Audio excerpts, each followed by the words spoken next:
वजह से है। तो आप ये बात कहकर मुझे शर्मिंदा न करें। ये मेरा जीवन आपका है और आपके वचन को निभाने के लिए अगर मुझे अपना सर्वस्व बलिदान करना पड़ा, अपना जीवन भी देना पड़ा, तो एक पुत्र होने के नाते मेरा यही कर्तव्य है, मेरा यही धर्म है। मेरी वजह से आप अपने वचन से न डिगें और ना ही मुझे विवश करें कि आपका वचन आने वाले वक्त में कोई ये कहे कि नहीं, वो अपने वचन पे कायम नहीं रह सके, हमारे कुल पे कोई दाग लगे, हमारे कुल की मर्यादा पे दाग लगे, आपके यश पे दाग लगे, आपका यश कलंकित हो। ये राम है। आज तो छोटी सी बात हुई, नहीं पापा तुम कहां के हम कहां के, पापा तुमने हमारे लिए किया क्या है। और मैं दावे से कह सकता हूं हर कोई राम से प्रेरित हो जाए तो हमारे देश में, हमारे भारत में, हमारे हिंदुस्तान के नाम पर कलंक, वृद्धाश्रम नहीं रहेगा। कौन है वो लोग जो वृद्धाश्रम में हैं? मैं अपना निजी अनुभव बता रहा हूं, मैं जाता रहता हूं, मैं मिलता रहता हूं लोगों से, हर बात में सोशल मीडिया पे नहीं बोलता, नहीं लिखता। महाराज आप यकीन नहीं करेंगे, बड़े बड़े घरों के लड़के जो विदेशों में रहते हैं, उन्होंने एल्डर होम में अपने माता पिता को रख रखा है। अगर उनसे पूछो तो बड़ी बेशर्मी से वो एक बात कहते हैं कि they can't adjust in our society, kind of circle I have, they don't fit in that. इसलिए मैं कहता हूं कि राम कथा घर घर में सुनाया जाना बहुत ही आवश्यक है। इस कथा से सबको परिचित होना बहुत ज्यादा आवश्यक है। इस कथा के रहस्य को समझना बहुत जरूरी है, क्योंकि अगर किसी ने राम कथा सुन लिया, समझ लिया, अपने हृदय के अंदर बसा लिया, तो वो इंसान कभी अपने मां बाप को वृद्धाश्रम में नहीं भेजेगा। और महाराज चाहे मुझे कोई अच्छा बोले या बुरा,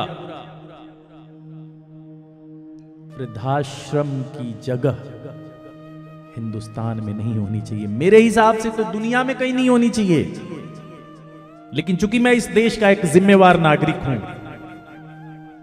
इस वजह से हर इंसान का फर्ज होता है कि सबसे पहले वो अपना घर ठीक करे। मैं तो यही चाहूंगा कि हिंदुस्तान के किसी कोने में ये वृद्धाश्रम न रहे। मुझे फोन किया किसी सज्जन ने, एक भजन संध्या करवानी है रविराज जी, क्या पैसे लेंगे आप? तो मेरे पास कोई भी इंसान अगर फोन करता है किसी भी काम के लिए, तो मैं सबसे पहले पूछता हूं कि अवसर क्या है, किस ओकेजन पे आप मुझे बुलाना चाहते हैं। तो लोग कहते हैं कि हाँ जी हम ना एक नए बिजनेस की शुरुआत कर रहे हैं, या फिर हमारे बेटे की शादी होने वाली है, तो एक उस मंगल आयोजन का शुभारंभ हम आपके भजनों से करना चाहते हैं, आपको अपने घर पे बुलाना चाहते हैं। मुझे एक सज्जन का फोन आया यूनाइटेड स्टेट्स ऑफ अमेरिका से कि रविराज जी दिल्ली में हैं, हमारा परिवार है, हम ना आपको भजन संध्या के लिए बुलाना चाहते हैं। मैंने सबके जैसा उनसे भी पूछा कि क्या अवसर है महाराज, तो उन्होंने ये कहा कि दरअसल अवसर थोड़ा सा दुखद है, हम तो लोग तो यहाँ अमेरिका में रहते हैं, लेकिन पिताजी वहाँ पे ओल्ड एज होम में रहते थे और वो अब हमारे साथ इस दुनिया में नहीं है, उनको गए हुए 1 वर्ष हो गया, तो उनकी याद में हम एक भजन संध्या करवाना चाहते हैं। मैंने उनके मुंह पे तो कुछ नहीं कहा, लेकिन मैंने इतना जरूर कह दिया कि माफ कीजिए, मैं इस लायक नहीं कि आप जैसा कोई इंसान बुलाए, और मैं वहां जाऊं, मैं खुद को आपके लायक नहीं समझता। कोई कुआं ना मिले जिसमें डूब के मरे इंसान। आपने जीते जी अगर अपने मां बाप का ख्याल नहीं रखा, उन्हें कोई सुख नहीं दिया, तो मरने के बाद आप उनका अंतिम संस्कार अच्छे से करो, श्राद्ध अच्छे से करो, तर्पण अच्छे से करो, उनके नाम पे दान पुण्य करो, किसी काम का नहीं है वो।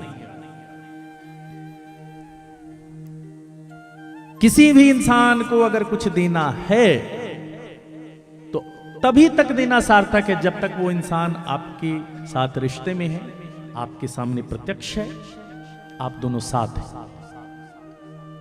अगर आपने जीते जी किसी इंसान को कुछ नहीं दिया तो जाने के बाद उस इंसान की याद में यज्ञ करवाने का भी क्या फायदा महाराज।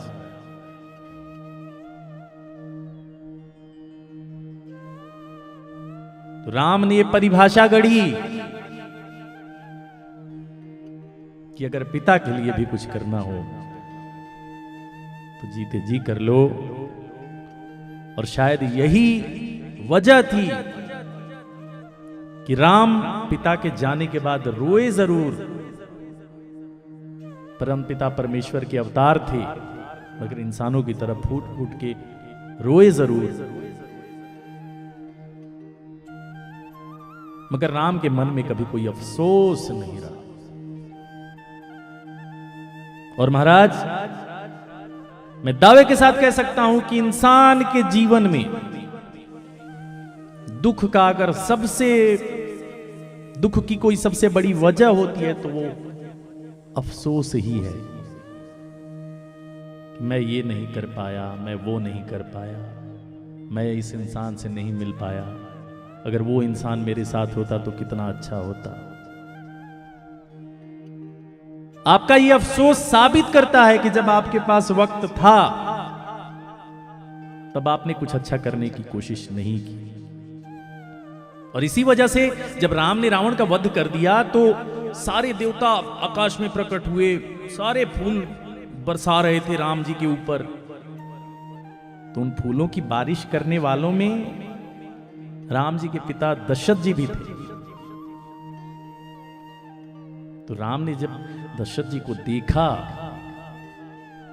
तो दशरथ जी रो रहे हैं, कांप रहे हैं, बुरा हाल हुआ है उनका कि मेरा बेटा, मेरा बेटा, मेरा बेटा। रघुवंशम में महाकवि कालिदास जी लिखते हैं कि राम ने तिरछी नजर से अपने पापा को देखा, बहुत कड़ी नजर से देखा और कहा कि महाराज, आप दिवंगत हो चुके हैं, आप मुक्त हो चुके हैं, अब आप स्वर्ग में देवताओं के साथ निवास करें, मैं तो अभी मृत्यु लोक में हूं।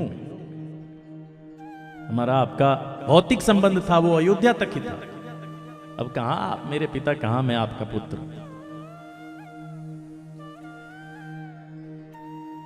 तो अगर जीते जी आपने किसी के साथ इतना लगाव रखा कि आपने उसके लिए सब कुछ किया, तभी उस इंसान के जाने के बाद आप राम की तरह मुक्त हो सकते हैं, क्योंकि राम के मन में कोई अफसोस नहीं था। राम ने पिता के एक वचन को निभाने के लिए 14 वर्ष वन में बिताने का जो फैसला था, उसके लिए वो तैयार हो गए। श्री रामचंद्र कृपाल भज मन, हरण भव भय दारुणम्, नव कंजलोचन कंज मुख कर, कंज पद कंजारुणम्, कंदर्प अगणित अमित छवि, नवनील नीरद सुंदरम, पटपीत मानहु तड़ित रुचि शुचि, नौमि जनक सुतावरम।